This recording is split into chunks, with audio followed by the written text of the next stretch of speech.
Do you enjoy the combine, and what do you enjoy about this time of the year? I think the biggest thing is starting to get to know the players a little bit, watch them work out. That part is the best. The interviews sometimes are just, they're all rehearsed, and so you don't get a whole lot out of it. But you get a chance to see a lot of the players up close and personal and talk to them a little bit. Now, with those private interviews here in Indy, do they all run together? And you mentioned via agents or preparation that they generally know what to say, the players. Conversely, do you or do the teams come in with ways to get around that to try to get what you want? Well, you always try to do that a little bit. You try to get them on the board some, ask them questions that they may not be as prepared for, football questions. Find out a little bit about their background and different things. But it's really when they get into the stadium and start doing the drills.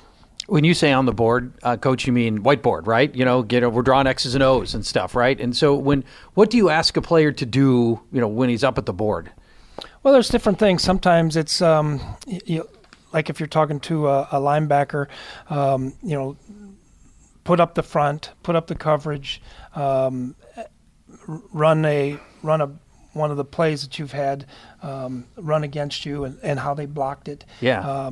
And what your fit is supposed to be. What is your primary responsibility in coverage? A lot of things like that. So does that mean linebacker at 25? Was that a tell?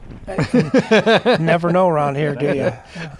Is that so? They can only prepare for so many of those. I mean, you can give any scenario you want, so they can't be fully prepared. Is that almost like an intelligence test or a football intelligence test on the fly right there? Yeah, what you're trying to do is get them to see if they understand more about the game of football than just their one position. So that's why you'll ask them, right up where your defensive end lines up and what's his responsibility in this, even though he doesn't play defensive end. Yeah. Now with cornerback Kris Boyd into his second year, do you think Kris has a chance, granted as a corner, and Anthony Harris is a safety? Do you think Kris can kind of improve that way? Does he have the opportunity and kind of go through it the way Anthony did with special teams, got good there, and eventually gets good on the field in games? Well, that's what we're hoping. Typically, the guys that play really well on special teams eventually end up being good players, position players. And I do think Kris improved a lot. He had some penalties on special teams early in the year, got a lot better as it went. He's got the talent and ability, how fast he can pick up the techniques and the learning and everything that he has to do as we continue to move forward, where these young guys, a lot of times what they're doing is thinking about how they're playing and not just playing. You'd like them to go out there and just play the game and be able to react and think quickly. Now, when it comes to the first round pick for you guys, and we're 2 months from that, whatever, but like say there is a corner that you'll have at 25. Cool. You're going to take best player available that helps you probably right now. But with the way you coach corners and how well respected you are with that, and Dom Capers, many think of him 3-4 pressures, former head coach, but there's a lot of defensive backs equity in there with him too. Does that help you deeper in the draft find corners that you think maybe under the radar and could help now? Well, I think where it helps most, that part will, because Dom's looked at so many guys and I obviously have looked at a lot of guys. I think that part can help identifying some of the players down the road. But I think the bigger factor will be when we get them the technique and making sure that they understand everything that we're asking them to do footwork wise, hand placements, splits, stems, all kinds of different things.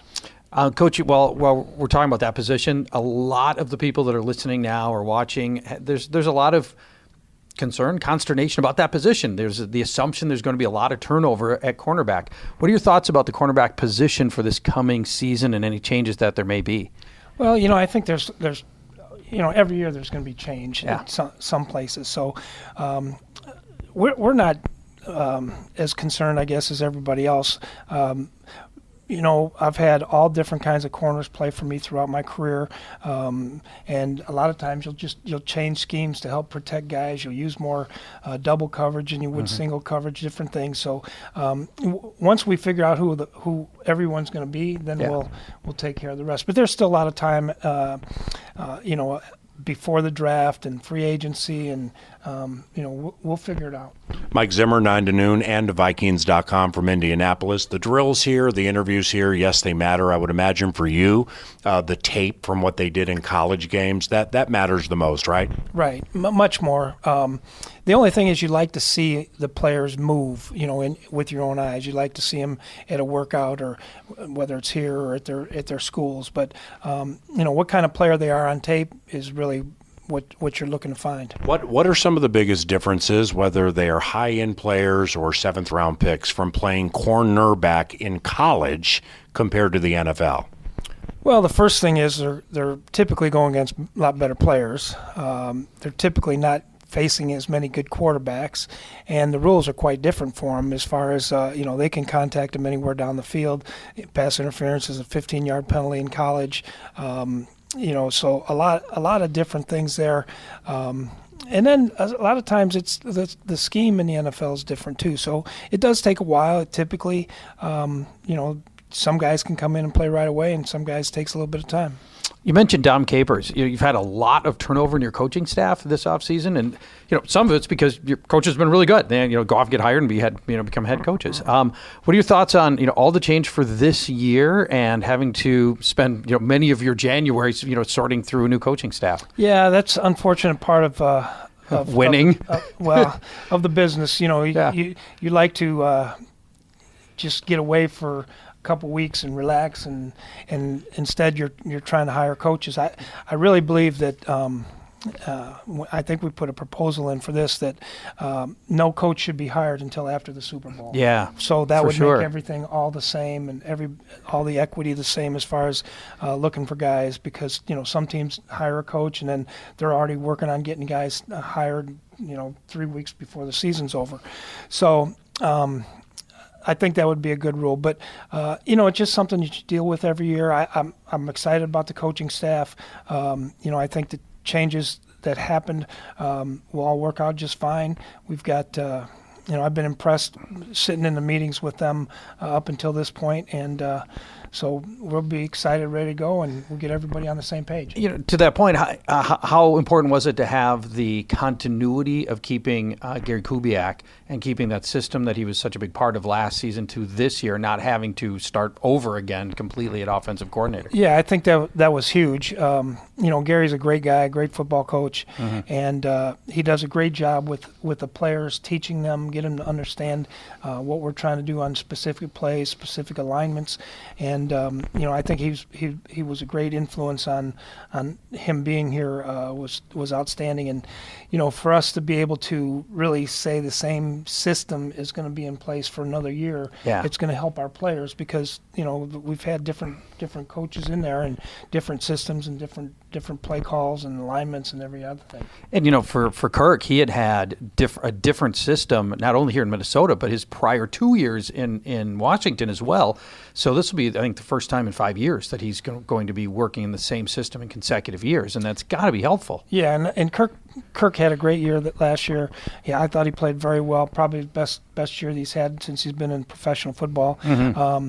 For him to be able to, instead of learning a new system, to be able to perfect the system now, I think is going to help him to continue to grow. A couple of guys for you last year, Drew Samia and Ole Udoh, a couple of rookies. You didn't play until the end of the season. Big off seasons for them. Certainly not filling out a depth chart now, but the NFL is the land of opportunity, and now they've seen it for a full year. Yeah, both those two guys really are talented guys.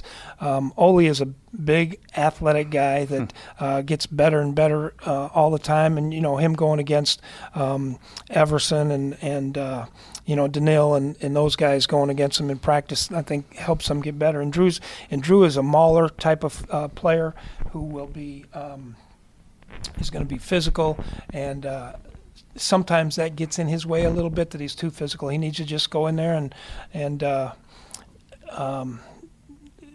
reserve some of his hostile mentality. Time for two more. Charge.